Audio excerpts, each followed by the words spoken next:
CM Shivraj Singh Chauhan की तरफ से विकास योजनाओं का कार्य शुरू हो चुका है, जो योजना कांग्रेस सरकार कार्यकाल में बंद हो गई थी। तो वहीं बीजेपी इन योजनाओं में जमकर कसीदे पड़ती नजर आ रही है। तो वहीं विपक्ष की तरफ से भी बीजेपी की इन योजनाओं को आड़े हाथ लेते हुए जनता पर बढ़ रहे टैक्स के बोझ को आड़े हाथ लिया है। और जहां अवैध कॉलोनी के लिए करोड़ों गंवाने वाले बिल्डर खुद को ठगा महसूस कर रहे हैं, तो अवैध कॉलोनियों की बाढ़ से चांदी अधिकारियों और जिम्मेदारों की ये देखी जा रही है। और आपको बता दें कि बीजेपी वरिष्ठ नेता उमा भारती ने ऐसी योजनाओं को बंद करने की मांग की है और रोजगार क्षेत्र में बढ़ने का सुझाव भी दिया है।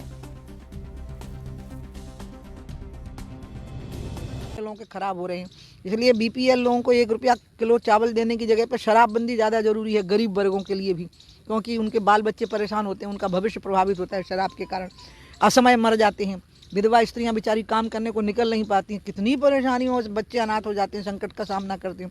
सामाजिक जीवन की सुरक्षा के लिए नशाबंदी बहुत ज़रूरी है। अब मध्य प्रदेश में जो दिक्कत है उसको भी मैं जानती हूँ, वो है राजस्व की पूर्ति की।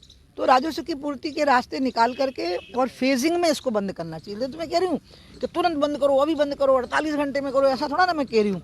इसकी शुरुआत की बात होती है तो हम लोग सोचते हैं राजनीति ठीक है, लेकिन राजनीति अगर राष्ट्र नीति के तौर पर अगर होती है तो ये राजनीति बहुत अच्छी है, क्योंकि हमारा देश आज़ाद हुआ था तो ये हुआ था कि अब हम सबके अच्छे दिन आएंगे।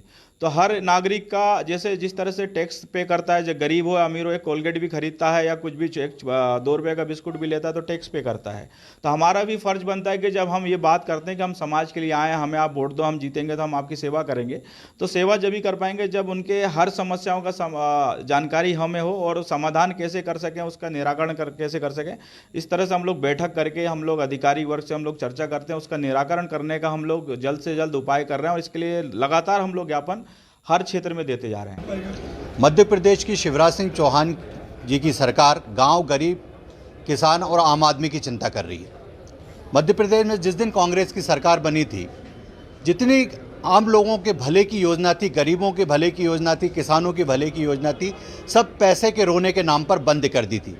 जिस दिन से पुनः मध्य प्रदेश में हमारी सरकार बनी है, आज देखिए संबल योजना जो गरीबों के लिए वरदान है वो शुरू हो गई है। किसानों के फसल बीमे के पैसे जमा हो गए। आज वो हर योजना मध्य प्रदेश की सरकार शिवराज सिंह चौहान की सरकार चला रही है, जिससे आम आदमी को फ़ायदा हो, गरीबों को फ़ायदा हो, किसान को फ़ायदा हो। हमारी सरकार जनता की सेवा की सरकार है और कांग्रेस की सरकार मध्य प्रदेश को लूटने वाली सरकार थी। इन दोनों सरकार में अंतर जनता को समझ में आया, इसलिए आपने देखा कि 28 स्थानों पर चुनाव होते हैं और 19 स्थानों पर भारतीय जनता पार्टी जीतती है। जनता का आशीर्वाद भारतीय जनता पार्टी के साथ है, इसलिए। तो इस पर तमाम जानकारी देने के लिए हमारे साथ संवाददाता शैलेंद्र जुड़ गए हैं। शैलेंद्र, बड़ी खबर है मध्य प्रदेश से, जहां मध्य प्रदेश में बीजेपी सरकार की तरफ से विकास कार्यों की जो शैली है वो शुरू हो चुकी है, लेकिन इसी के चलते भ्रष्टाचार पर पलटवार भी शुरू हो गया है पक्ष और विपक्ष में। लगातार जो बीजेपी की जन कल्याणकारी योजनाएं थी वो कांग्रेस काल में बंद हो गई थी। अब ये योजना पुनः सीएम शिवराज सिंह चौहान द्वारा पुनः चालू कर दी गई है, शुभारंभ लगातार जारी है। तो वहीं पर अगर देखें इसमें तो यहाँ पर सामने ये भी आता है कि विपक्ष आड़े हाथों लेते हुए नजर आता है। तो वहीं पर बीजेपी वरिष्ठ नेत्री उमा भारती भी इन कई योजनाओं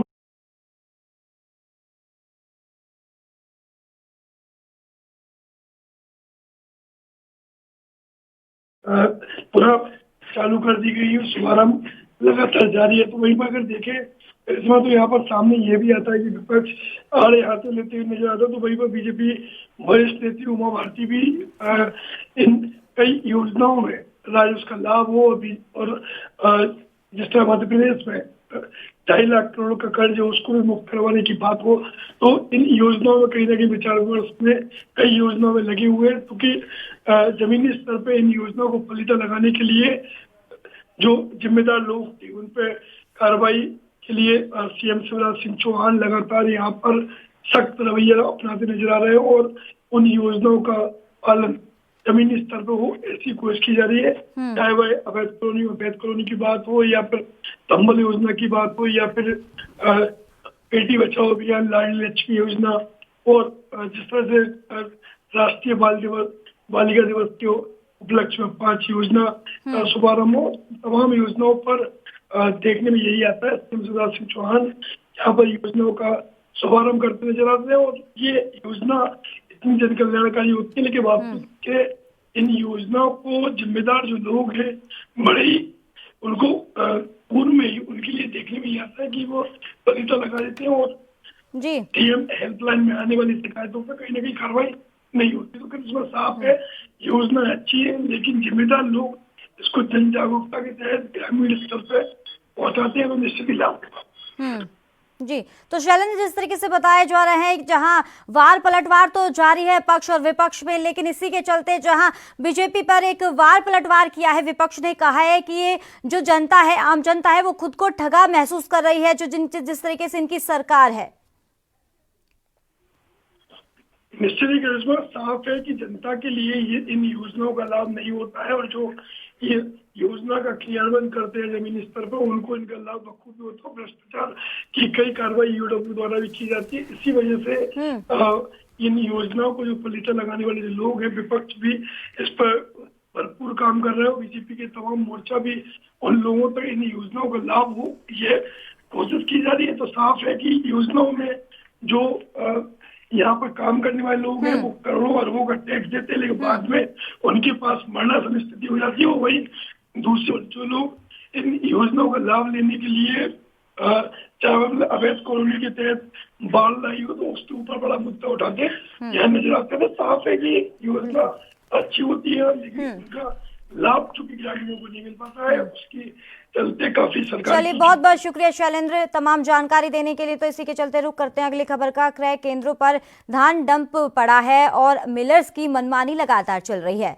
और इस पर अभी तक कोई अंकुश नहीं लगा है और इसकी वजह से खरीदी केंद्रों में करीब 6,50,000 क्विंटल धान ये डंप पड़ा है और धान की बिक्री न होने से खरीदी बंद होने के कगार पर पहुंच गई है। मिलर्स से धान नहीं ले रहे हैं, जिससे खरीदी केंद्रों में जगह की कमी होती जा रही है और वहीं धान को सुरक्षित रखने में भी परेशानियों का सामना करना पड़ रहा है। और इस दौरान बस्तर के पूर्व सांसद और बीजेपी